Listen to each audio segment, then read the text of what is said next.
that, nice double.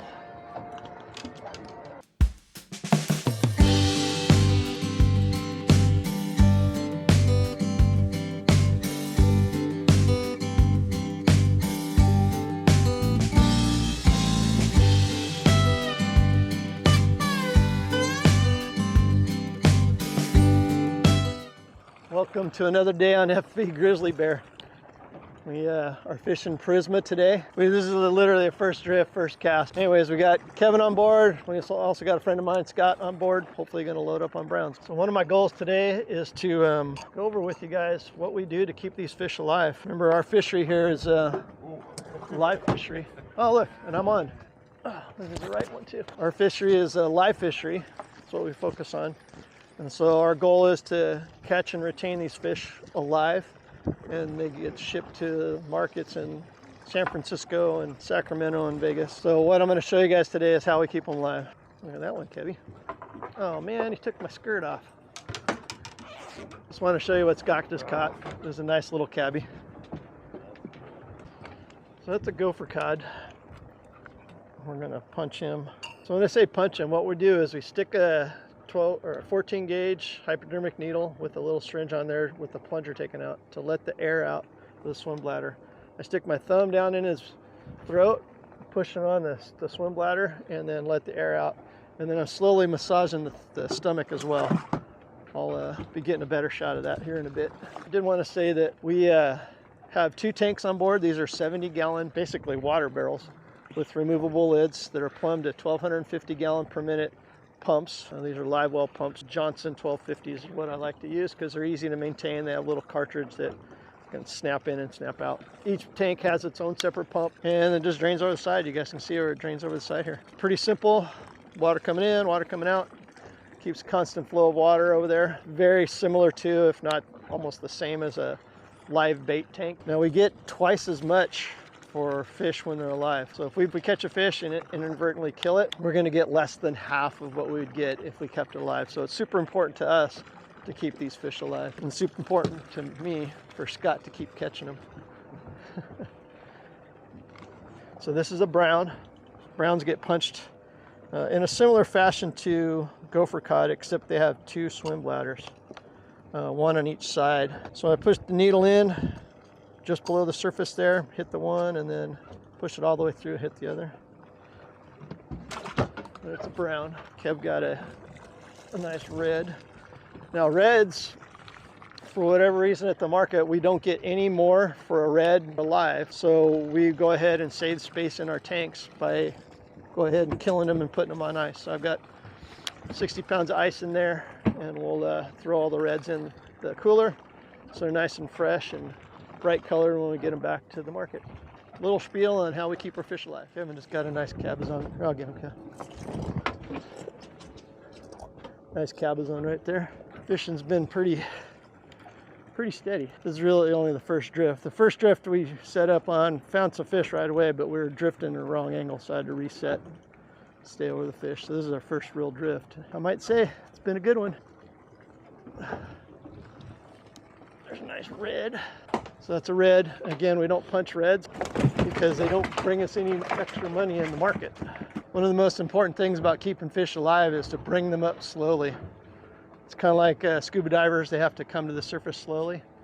Same thing with fish. If you bring them up to the surface slowly, much better chance of surviving. So, nice brown.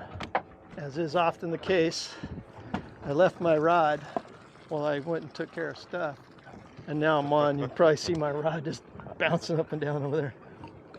So I was taking care of fish, and I got bit. Maybe I got 2. Yeah, it's that time of year. Uh-oh, I can see blown eyes already. So this one here, for whatever reason, sometimes it happens, they tend to explode. You guys have probably all seen rockfish that the eyes bulge out. That one's not even worth trying to save, so he's going to go straight into the cooler. The old trick of laying it on the bottom worked. Small brown. Kevin and I are both on, but they seem small to me. Nice little brown. And a calico for Kev. small brown and a blue. Now there is no size limits on browns.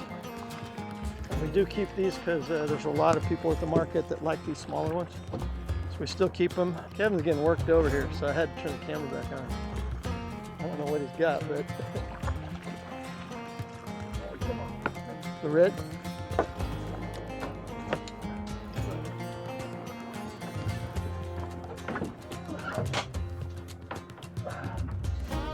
Oh, that was some excitement. I want to fish right now, otherwise I could have helped you. So here's a big, nice big brown I'll punch for you. So bevel edge down, up towards the pec fin, about 1.5 inches, down to the first bladder, and then I keep pushing the second one. There's the second one on the other side. And again, I'm massaging the stomach, and I'm also pushing in on the swim bladder or stomach that's coming out of his mouth. So there's one, there's another one.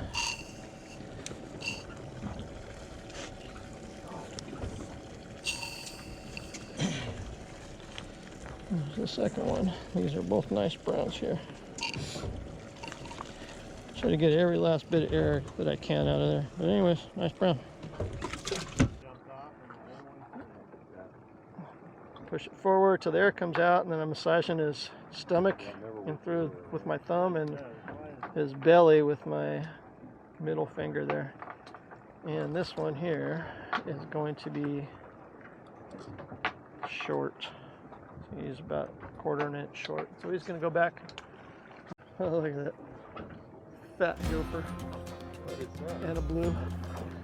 Oh, that's a nice gopher cod. We'll take him. It's a nice Purisma red. Look how orange that thing is. We move back out to start this drift over, and first cast I'm already on a brown. Kevin's on already too. Yeah, it's brown.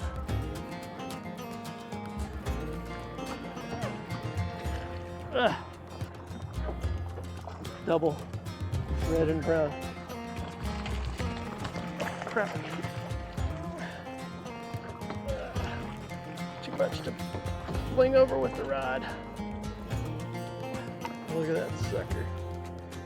3, almost 4 pounds probably. That's what Scott just got. A big old cabbie and a big old red.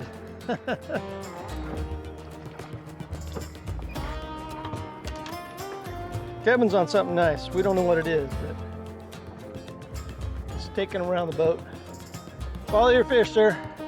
No angles, no tangles. Tell me when you get close. You the leader yet?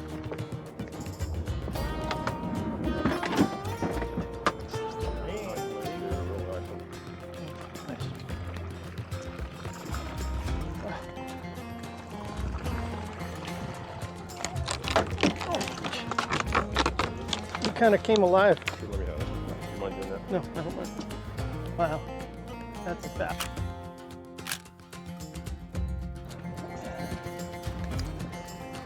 Oh, we're gonna have 50 pounds of cabbies today.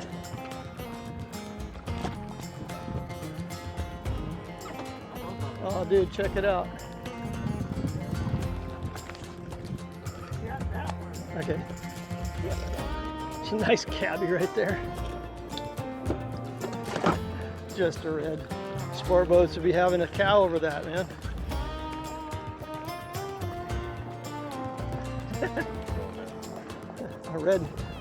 a red and a brown, but look at this brown. Holy crap. Brown is bigger than the red. That's the Purisma brown right there. Dude, this one's fat.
just finished offloading, and we are heading over to the mooring and putting fuel in it and getting her cleaned up. I just wanted to recap for the day.